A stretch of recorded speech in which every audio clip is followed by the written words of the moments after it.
Okay, welcome to another edition of Carnivore Bites. I'm your host, Jeff Sherman, along with Dr. Eric Lopkin. Dr. Lopkin, I have to say, and you're the doctor, but I would have to say the thing that caught my ear the most this week, in the last 10 days or what have you, is really the Democratic candidates. Um, I've been around the block. I'm actually shocked, and that, in today's world, takes a lot to shock people. I'm shocked in how crazy. I literally 20 years ago, if you told me that the list of candidates, their platforms would be so radical, I would say you're crazy. You're just nuts. You're a partisan whack job. This is not possible. Your thoughts?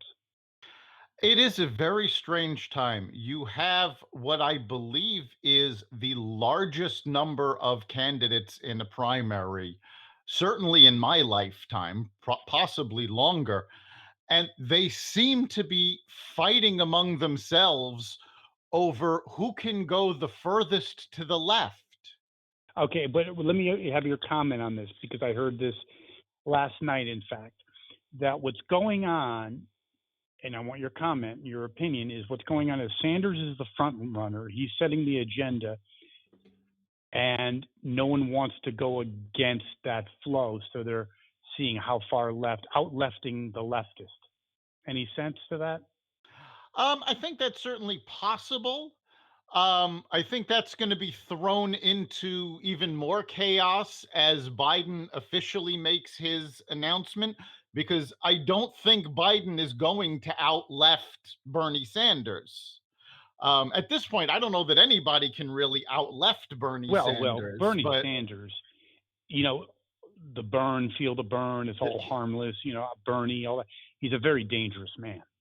If he ever got the reins of power, well, I couldn't even imagine that. there, I there's really vir- can't.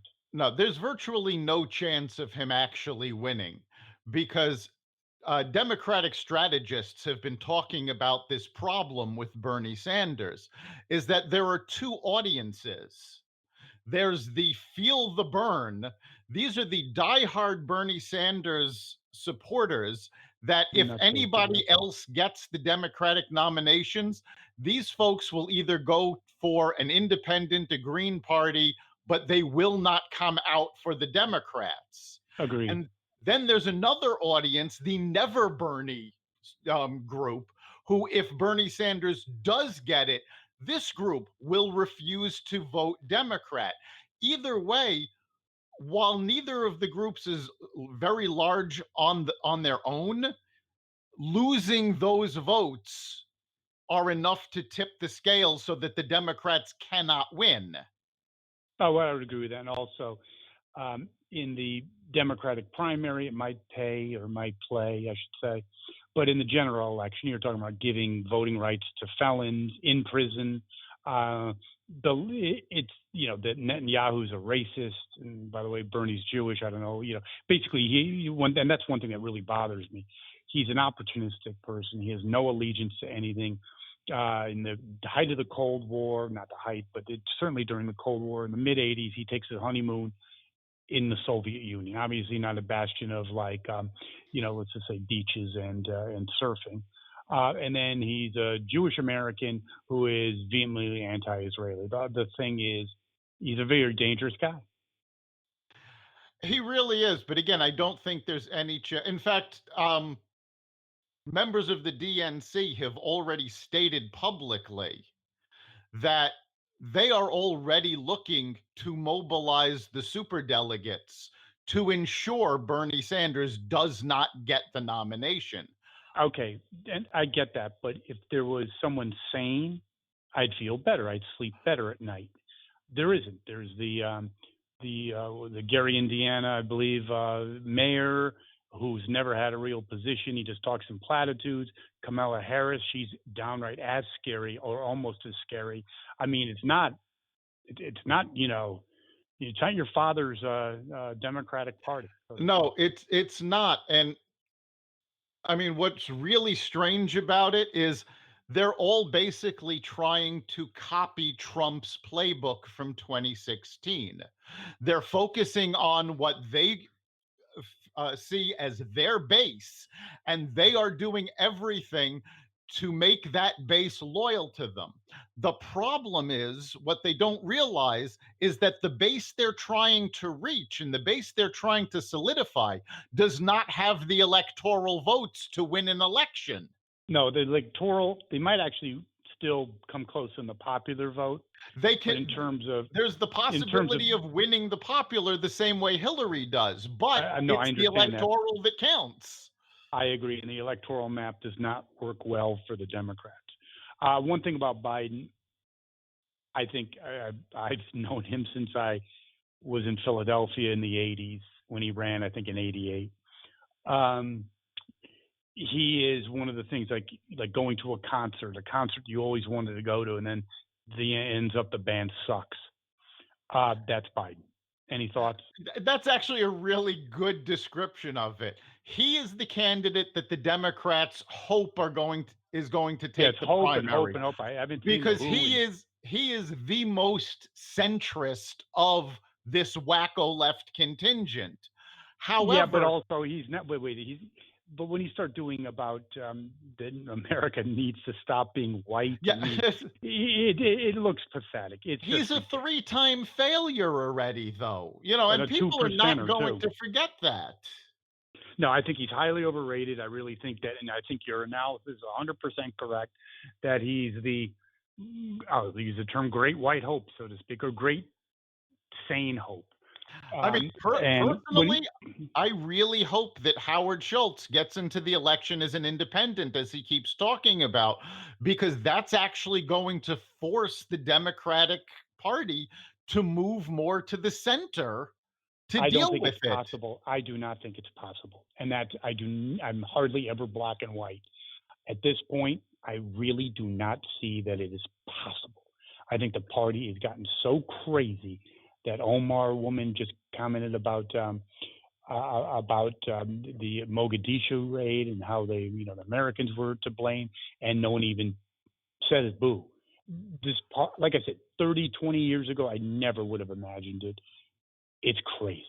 No, I I don't know if think it's possible. I the really only don't. thing that is going to snap the Democrats out of this and start them moving back to, reality, quite frankly, is a massive loss in 2020. And I'm not just talking the White House.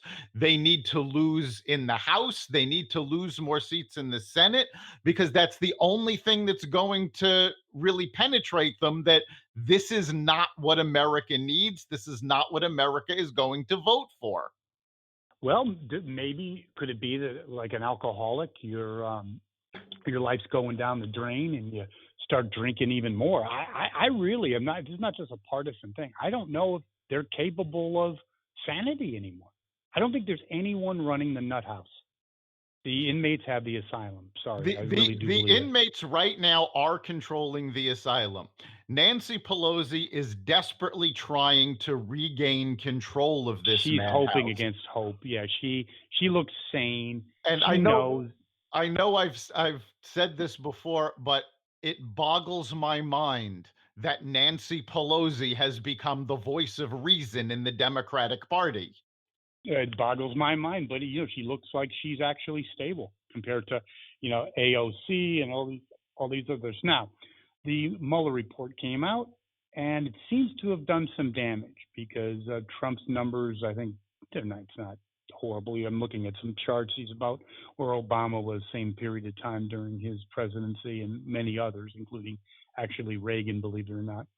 But I would have to say that the report and the constant discussion of it has hurt Donald Trump.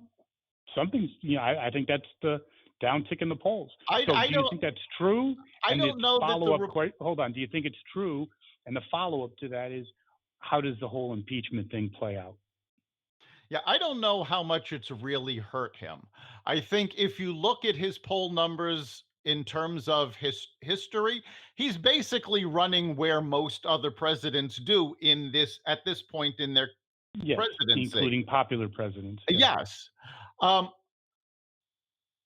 I heard a poll this morning where 60% of Americans are just tired of the whole Mueller thing. They You want really saw 60. 60, yes. They want it Okay, to because go away. And including a large number of Democrats are just tired of this. And even, I mean, I was amazed to hear it from Bernie Sanders.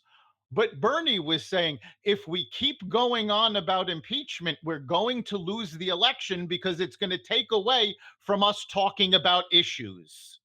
and I have to say that he's right. But again, the inmates have the asylum, Yeah. Dr. Lopkin, and they're and it's so radicalized that if you're not talking about impeachment, you're talking about hitting a train out of Washington because you're done. That's really what we're talking. We're talking about Stalinistic. Honestly, I think it's more basic than that. I mean, the person who's been banging the drum loudest for impeachment has been Elizabeth Warren. And I think it comes down to the fact that she and the other Democratic presidential hopefuls know that without an impeachment, they don't stand a chance. I would agree with that, and also I think Warren is really desperate. I mean, that she's got about as much traction as a drag racing slick in the middle of winter. Yes. I mean, she got nothing going on. No, they really don't. They're counting on impeachment to mobilize their base. But what they don't seem to realize is the more they harp on it, the stronger Trump gets with his base.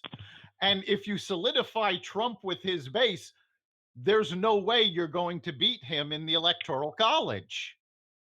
I would agree with that. And the last point is one of the only things I've thought that could really hurt Trump was a bad economy, and I think that's looking less and less likely. Your final thoughts on that? Yeah, no, the markets yesterday hit new records with the S&P and NASDAQ. The earnings season has been going very well. There are tons of economic indicators that show, even though we are no longer going at full blast like we were, which was unsustainable and probably not good anyway. Right. We still have a very strong economy, and there's no indication that it's going to turn. It's still going to slow down a little more because, quite frankly, it has to. It can't sustain what it was doing. But it's not going to turn until after the presidential election, at least.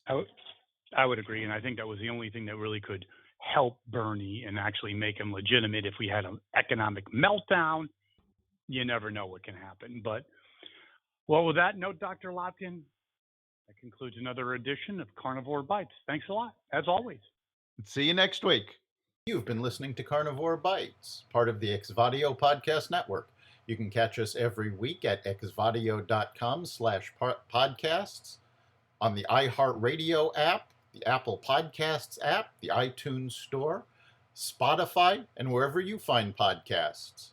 You can also catch us live every Friday at 4 on WESU FM 88.1.